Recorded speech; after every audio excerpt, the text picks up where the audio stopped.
basic stuff, inner tubes.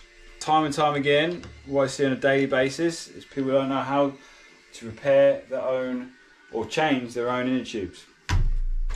Oh no, I've got a puncture. What we want to do first is take it down to the lowest, to the smallest cog, okay?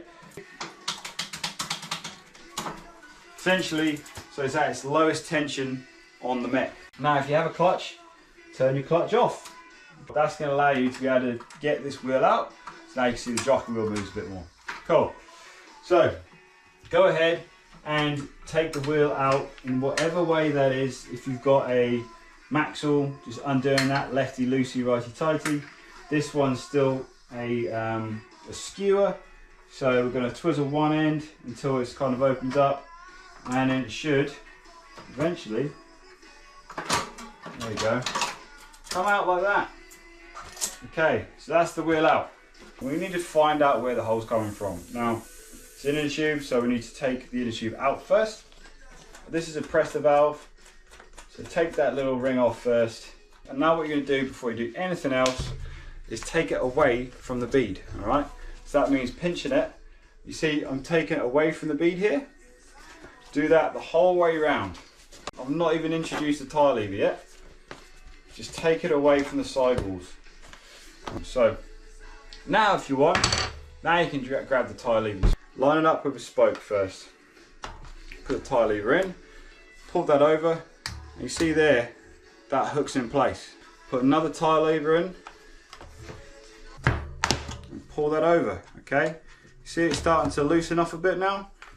Another one. We've still got that first one in, okay? See, it's a lot looser now. Until you can actually start to put your fingers underneath it, and the other tie lever pops out.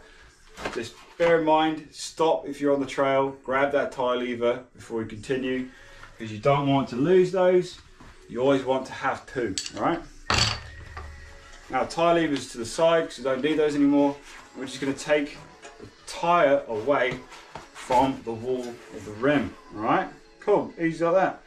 Now you can hook out the valve and pull out the tube.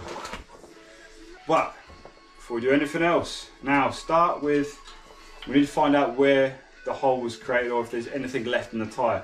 Start at the valve hole, okay? All right, and work your way around.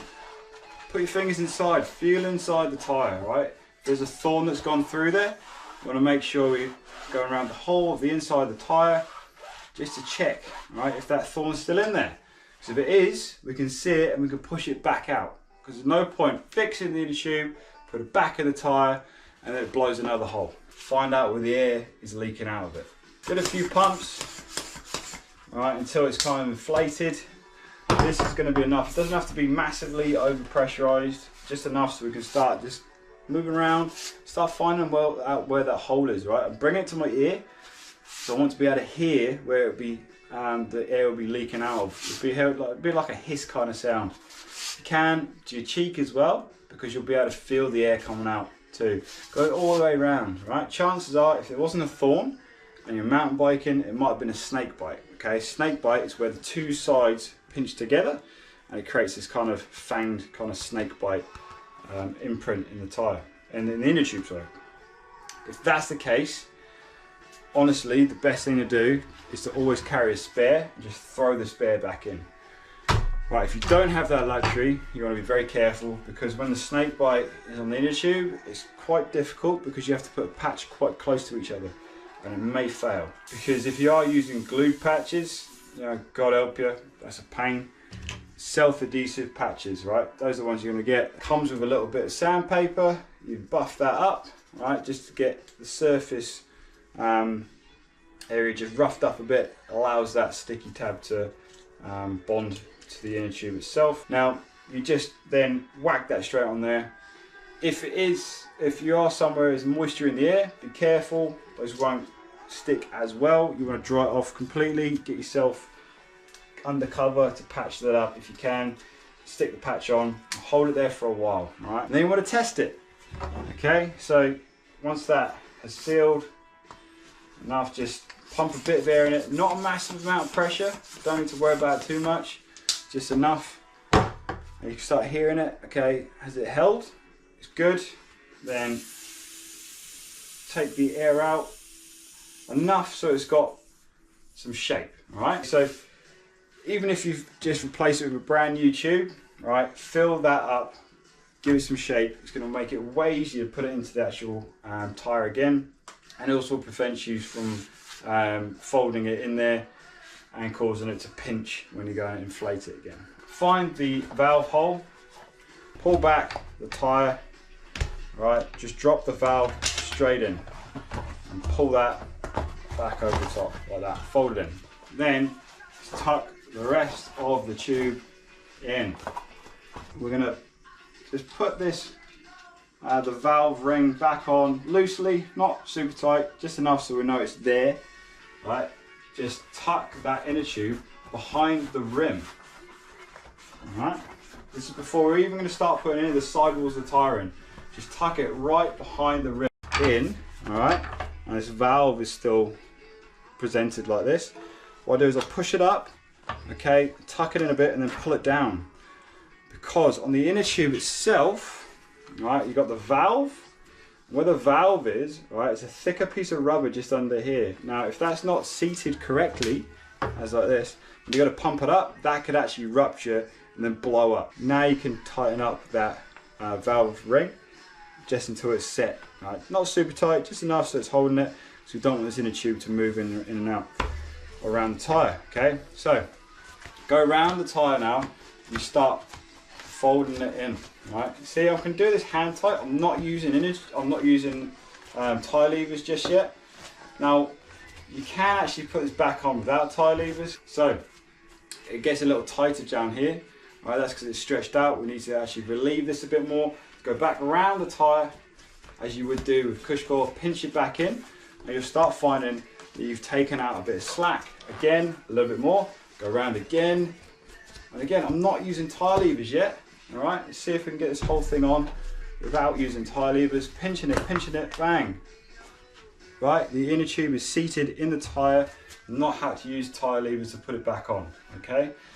But if you can put the inner tube back in to the tyre, put the tyre back onto the bead, back into the rim without tie levers, you've reduced the risk entirely of you pinching the inner tube with one of these tie levers by forcing it through. But we're not finished yet. So just going to go around and just pinch the inner tube, pinch the tyre, sorry, with your thumb, just enough. Go around and make sure that none of that inner tube is exposed between the bead of the tyre and the rim itself.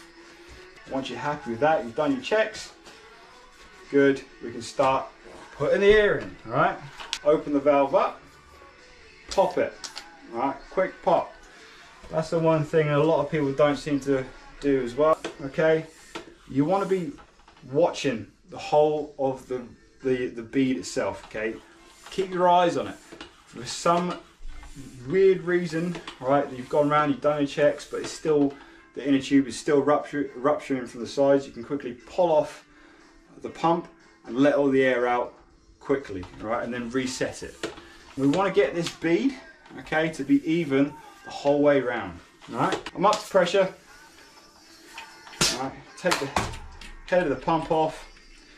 Okay, leave that valve open, okay, because we still need to check around the side. Check the bead is flush around the whole side. Right, don't think it is. One way to check is just to give it a spin. All right, and the tyre should sit flat. Okay, there's a little wobble in there. I'm going to keep going until I should hear that pop. Right, that's much better. We're sitting flat. Excellent. Okay, and then you can take the air pressure out to the pressure that you want it to be. That's how we replace the inner tube. Okay? So now we're just going to reinstall it. So what you want to do first is kind of start lining up, drop the tyre in between the frame. And before you do anything else, put your finger on the chain itself, hook it up, and hook that onto the cassette. Drop it on, easy. And get the actual mech itself, pull that. Alright, bear with a little bit because I've got to stand, there we go. And just start to drop it in. Looking at the disc brake itself, making sure it drops in between those pads nice and evenly, because that's the other thing that can restrict it slightly. And it should just drop in just like that. Now this is a quick release skewer. Okay, so you need to kind of hold one side while twizzling the other just until you can get it nice and tight. If it's a Maxwell, it's just going to be righty-tighty, okay, with whatever Allen key size it is. Okay, and we're just going to sit that in so it's nice and tight. Excellent. Just like that. Done. All right, and give it a spin quick. So you want to make sure that it's seated in between the disc brake pads nicely. If it's not, you'll hear it go like ching, ching, ching kind of sound. Last thing though, clutch back on. If you do have a clutch Shimano system, we're good to go. Carrying an inner tube, a pump and patches, tyre lever. These are the basic things that you should have. On top of that would be a set of Allen keys, okay? So inner tube, patches, pump, tyre levers. Having those on your person at all times, okay? It doesn't matter when you're riding, what you're riding, how you're riding. Keep that stuff on you. Practice doing that, okay? If you can practice this at home, you've got nothing else to do, I'm bored, okay? Practice taking the wheel in and out of the bike, the tube in and out of the tyre, okay? Practice that when it's nice and warm and sheltered. It means it's going to help you when you're in the middle of nowhere, it's pissing sideways, you're freezing cold, you've got a flat, you go, cool, I can do this, bang, done it, get yourself out of trouble, okay? The most important repair to be able to learn to do, okay? Your contact, your first contact, tyres on the ground. Learn how to fix your bike, fix your inner tubes, your tyres, your wheels, whatever. You know, if you're not sure about it and you can't, you know, it's new to you, just have a go, right? First thing, have a go. Practice, practice, practice. Right. Now, if you do want to learn more of this, download the Morgs-MTB app. There's a whole bunch of stuff on there.